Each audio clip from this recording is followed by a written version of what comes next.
Right now on the Spoiled Celebrity Hotline, he is the communications director for the UPSL, that's the United Premier Soccer League, and also the founding father. He gave birth to Inland FC. It's our dear friend Dennis Pope. Pope, how are you doing today? I'm living the dream, Pep. How are you? You know what? I want to ask you something right off the bat because I'm a soccer guy. You're a soccer guy. Did anyone predict France versus Croatia as the championship final at the World Cup? It just sounds bizarre. Well, France was a sexy pick, but I don't think anybody had Croatia who wasn't already a Croatia fan. But France has got a lot to offer. There were a lot of players who people thought, hey, that guy could lead a team to a World Cup. So I don't think France is a stretch. But Croatia beating England today is a big-time disappointment. I think the world's over pretty much. Well, my biggest disappointment is we didn't have an England-France final because the only thing I wanted to say until the weekend was, I see London, I see France, I see Pope's underpants. He's been waiting on that one, Pope. Yeah, he writes his jokes early and holds on to them. He does. I really thought it was coming home. I really thought England was going to play for the World Cup this time. You know what? Like, if you would have asked me, we did talk about this, but going into the semifinals, I thought, you know what? The final's going to be Belgium against England, and I got it completely wrong. I got it backwards. Yeah, I did too. I had Argentina winning it all, so what do I know? Yeah, you know what? That leads me to my next point. Like, we're looking at this championship match of France taking on Croatia on Sunday. Pope, we don't have Argentina. We don't have Brazil. Germany, the defending champion, didn't even make it out, out of pool play to the group play. It's been kind of a weird, wacky World Cup. How would you kind of size this up with no? I know France has had some really good teams, and they've won the World Cup before, but the traditional powers are out. There's no Ronaldo. There's no Messi. It's been kind of a weird World Cup. I think that part of that is its host being in Russia kind of threw a specter of strangeness over the whole tournament, but it's been really exciting. All the quarterfinal and knockout round games that have gone to kicks really drive interest and prolong, I think, what people like out of the game, which is the excitement. So, yeah, without having the major powers there, I think that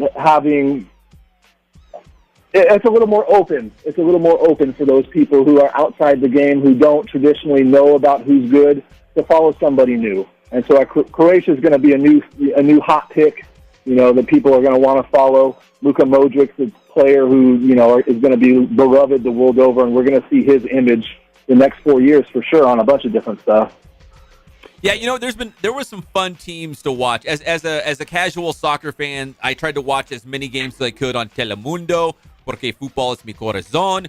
I liked Senegal. I liked the story of Iceland. Russia being the host country, they were ranked 70th in the world or something like that, and they made it to the quarters. Right, that's correct. So there was good storylines without the traditional powers of soccer.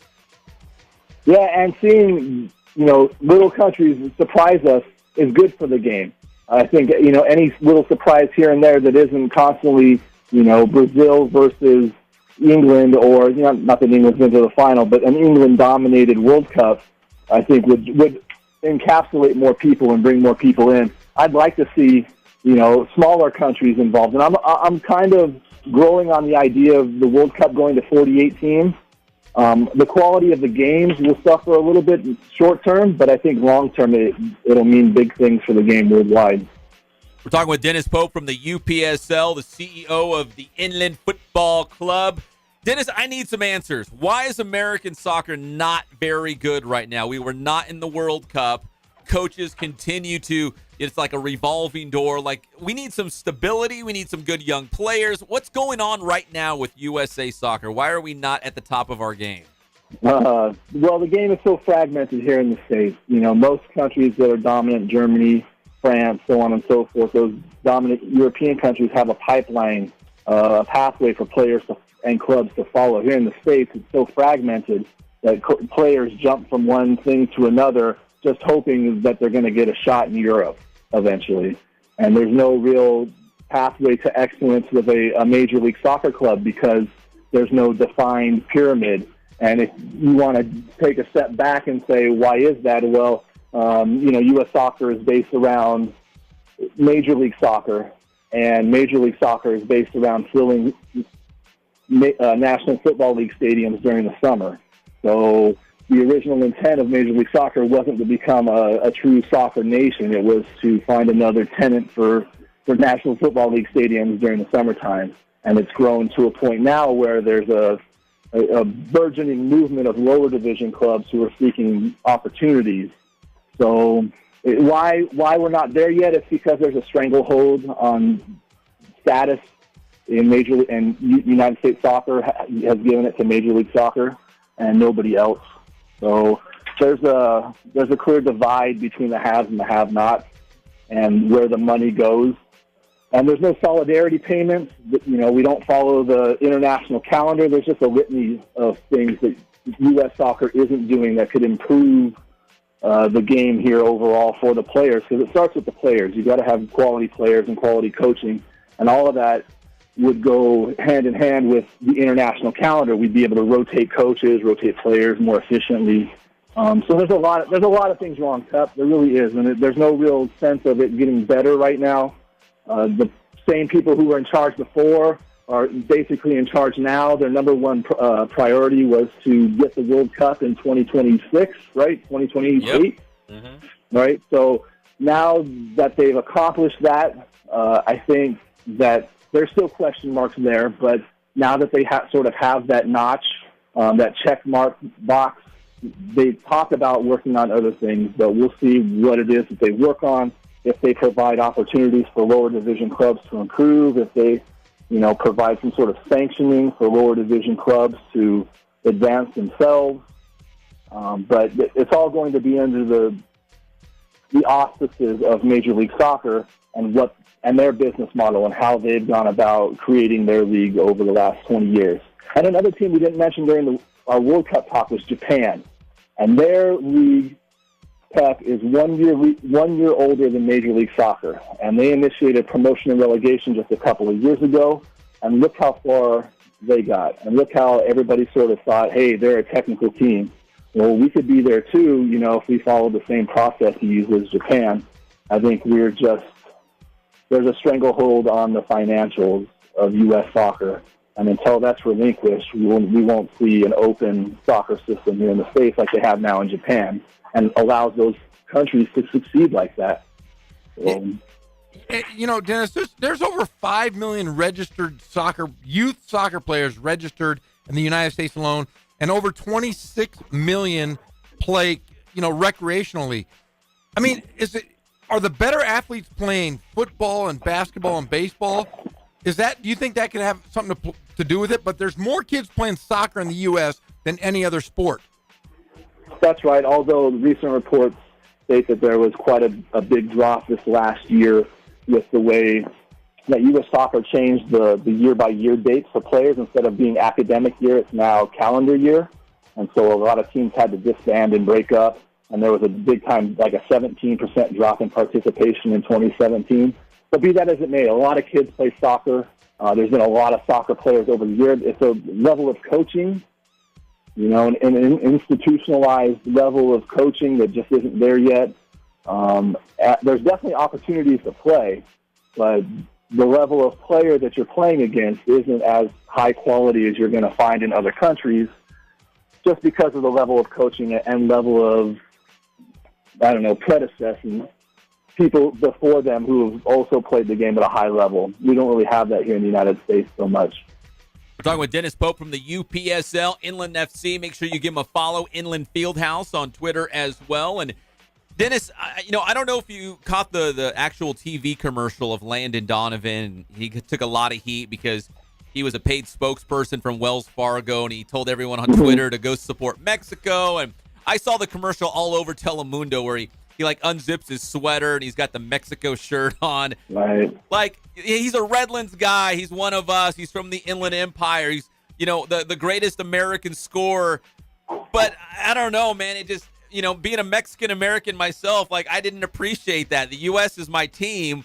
I don't have a backup. I don't have a second team. I don't have hey, I'm going to cheer for Mexico because the United States isn't in it. That doesn't fly with me. If the Kings aren't in the NBA playoffs, I don't jump on the Warrior bandwagon. I've only got one team. What did you think of Landon Donovan jumping ship? It's funny that you mentioned that. I tried to find a metaphor to have my wife understand what this is like for an American fan, because really this is a gut punch. Yeah. Right? So, but she's a big-time Harry Potter fan. And so I said, it's like if Harry Potter decided to all of a sudden play for Team Voldemort. Like, it doesn't, it doesn't equate. And she's like, It's not like that at all. And I was like, well, if there was a Quidditch World Cup, which there is, he would have gone to, because his team, Gryffindor, didn't make the World Cup, he's now going to go out and support, Slytherin, right? That just doesn't fly, right? You can't let that happen. Doesn't. So I think she got it, although she didn't appreciate me dragging her favorite pastime into soccer. But that's how us soccer fans feel. Having that person who you've looked up to for the last 20 years all of a sudden say, that thing we fought for so hard, no worries, no biggie. And I think what bothered me the worst was, okay, first off, just being a sports fan, again, like I just mentioned, I don't jump off my team's ship. I go down with the ship, even if they're bad. Even though the U.S. did not make the World Cup, that's still my team. I don't have a backup team. I don't have a side team. I don't have any of those things. I just like bad teams, and that's okay because I'm going to stick with them until it gets good again. But the other thing that bothered me was he did it for Wells Fargo, so he's like selling out, like he's getting paid to do this. It really, I don't know, it just really bothered me. Yeah, no, that part really rubs you the wrong way too, especially if you're a Wells Fargo customer. I don't. There's nothing to really like about it. I think it was not a smart bit of advertising. Really, I think any advertising sometimes is good advertising, but that was an overwhelming amount of negative reaction to that. I don't think that was smart. I don't think they anticipated that at all. Now, Pope, we've seen just in the last week LeBron James coming to the Lakers, for financial reasons. And do you see the kind of the similar thing with Ronaldo leaving for $340 million to go to play for, was it Juventus? Juventus? Yeah. Do you see a correlation between the two? That they're contemporaries, maybe, and that they definitely probably observe each other and want to, on some level, be considered the best there ever was in their particular sport. I mean, there's a lot to be similar, to draw between them. Anything in particular with this instance? No, I think Ronaldo, his time at Real Madrid had come to an end, and they were able to sell him at an improvement. They made money off this transaction, so I think it was a win-win all the way around. I think it was just a fortunate deal. LeBron coming to the Lakers, I don't think anybody but you saw this happening, longer than 2 weeks ago. So I think this is more, serendipitous. I think there's Genie Bus somehow pulling some magic, literally, to make this happen. Yeah. Although Juventus has totally leveraged Ferrari, I've seen, in order to make this deal happen, because Ronaldo's so expensive, they've had to, try and get money out of their corporate Ferrari sponsorship to make this happen. So it's not like they're just sort of selling this off as their most expensive player. He's a big-time investment for Juventus, too. Well, I know here in America we've been on LeBron watch. It's finally over. But the rest of the world, outside the United States, everyone had their eyes on Ronaldo. Now he's going to Juventus. It was a huge deal. Hey, Dennis, before we run, where can people find you online?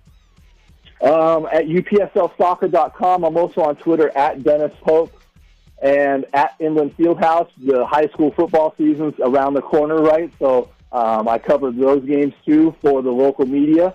And you can find my musings there at Inland Fieldhouse, predictions, quotes from the week ahead, week before, all that kind of stuff. And I hope to be able to talk to you guys about high school football coming up, too. Pope, you are the man. Inland FC, UPSL, high school football, he does it all, the great Dennis Pope. Dennis, we always appreciate the time, and go USA. Pep, thanks so much. Jeff, take it easy, buddy. Hey, thanks, buddy. Have a good one. You too. All right, the great Dennis Pope. He gave birth to Inland FC.